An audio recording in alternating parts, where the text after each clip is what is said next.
Rainbow Six Vegas 2 will take you before the first game and will actually finish the story at the end. We really wanted to make sure that we had a good build up to the story. Also, we really worked on the story a lot so that it's a lot more engaging now. You'll get to see why the events in Vegas happened, what happened while the team was working around inside other locations, and then you'll actually get to go to the end of the Vegas story to really come to an exciting, action-packed conclusion. We knew that the Vegas story wasn't over when we made the first one. We always had in mind that we wanted to do something else with it, but we took our time to make sure that we got the right idea. So when we figured out every feature we wanted, every new story twist, and how to end the story especially, we started working on the sequel, and now we're almost done with Vegas 2.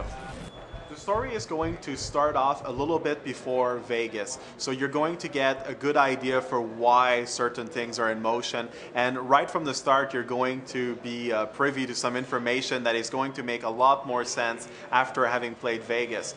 And then the story is going to progress up to a point where Vegas 1 left off. I won't talk about the ending in case somebody wants to play the game right now, which they should, but you will get to see why the ending was that way in the first game, why it sort of left you a little bit on your appetite and you wanted a bit more, and you get to that conclusion, everything starts to make sense, and I do have to say that it is one of the most satisfying endings in a game ever.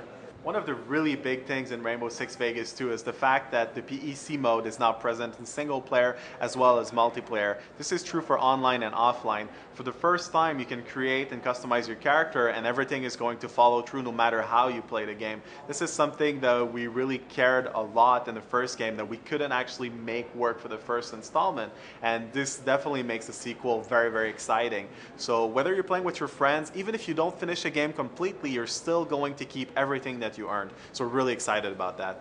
We have a really exciting new reward system in the game called the ACES. It stands for Advanced Combat Enhancement Specialization. It's a really cool acronym that is called ACES, sounds Vegas, but also it's very military.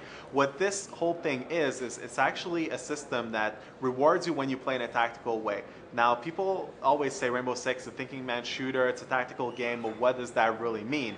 And this is what that system helps you understand while rewarding you. So there's words that get tossed around like marksmanship, snipers, CQB, assault, what does it all mean? So when you're playing the game and you perform a certain action, it gives you a reward. For example, if you were to do a headshot with a sniper rifle, you will get points as a marksman.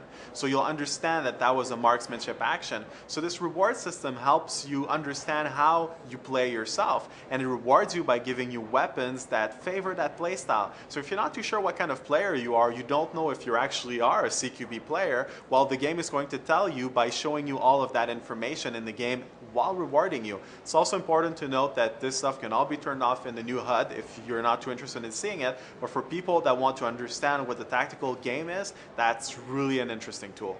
First of all, one of the very big improvements over Vegas 1 is the fact that the game looks a lot better. This sounds very superficial, but we have a lot more memory to play with, so the game looks a lot better.